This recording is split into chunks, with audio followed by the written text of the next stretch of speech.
শহর কলকাতা সহ সারা বাংলায় শ্রদ্ধার সঙ্গে পূজিত হন কালী মা।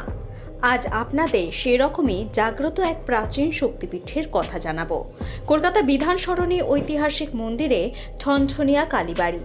কলকাতার বুকে অবস্থিত এই মন্দিরে প্রতিদিন হাজার হাজার ভক্ত ভিড় জমান। তাদের বিশ্বাস মা সিদ্ধেশ্বরীর কাছে আন্তরিকভাবে প্রার্থনা করলে পূরণ হয় মনের ইচ্ছে। শোনা যায় 1703 খ্রিস্টাব্দে তান্ত্রিক সাধক উদয়নারায়ণ ব্রহ্মচারীর হাত ধরেই প্রতিষ্ঠা হয় এই কালী মন্দিরের। তিনি নিজেই নিজের হাতে গড়ে তুলেছিলেন দেবীর মাতৃমূর্তি। মা এখানে পূজিতা হন সিদ্ধেশ্বরী রূপে। কিন্তু এই কালীবাড়ির নাম ঠনঠনিয়া কেন? সে সময় স্থানটি গোবিন্দপুর এবং সুতানুটি গ্রামের ঘন জঙ্গলে অবস্থিত ছিল। সাধারণ মানুষ মন্দিরের কাছাকাছি জঙ্গলের পথ দিয়ে যাতায়াত করতেন।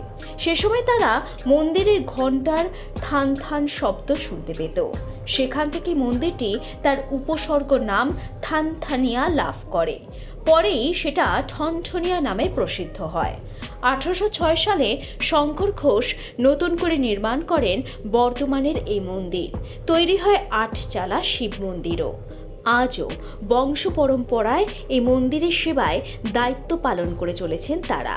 মন্দিরের দেবী চতুর্ভুজা। কালো বর্ণের দেবীর বাঁ হাতে থাকে খড়গ ও নরকপাল, আর ডান হাতে অভয় ও বরদা মুদ্রা।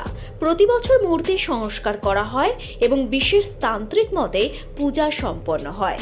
পূজার সময় সোনা ও রূপোর গয়নায় অপরূপ সাজে সেজে ওঠেন মা সিদ্ধেশ্বরী। ঠনঠনিয়া কালীবাড়ির সঙ্গে জড়িয়ে আছে শ্রী শ্রী রামকৃষ্ণ পরমহংসদেবের স্মৃতিও। বলা হয় ছোটবেলায় কলকাতায় এসে তিনি এই মন্দিরে মা কালীকে গান শোনাতেন। কেশবচন্দ্র সেনের আরোগ্য কামনায় তিনি এখানে ডাব ও চিনির নৈবেদ্য দিয়েও পুজো করেছিলেন। তার মুখে উচ্চারিত একটি বাণী আজও মন্দিরের দেওয়ালে লেখা রয়েছে: শঙ্করের হৃদয় মাঝে কালী বিরাজে। ইতিহাস, তন্ত্র সাধনা আর অলৌকিক বিশ্বাসে ঘেরা কলকাতার এই প্রাচীন কালী মন্দির আজও ভক্তদের মনে এক গভীর আধ্যাত্মিক অনুভূতি জাগিয়ে তোলে। ব্যুরো রিপোর্ট, লটারি সংবাদ।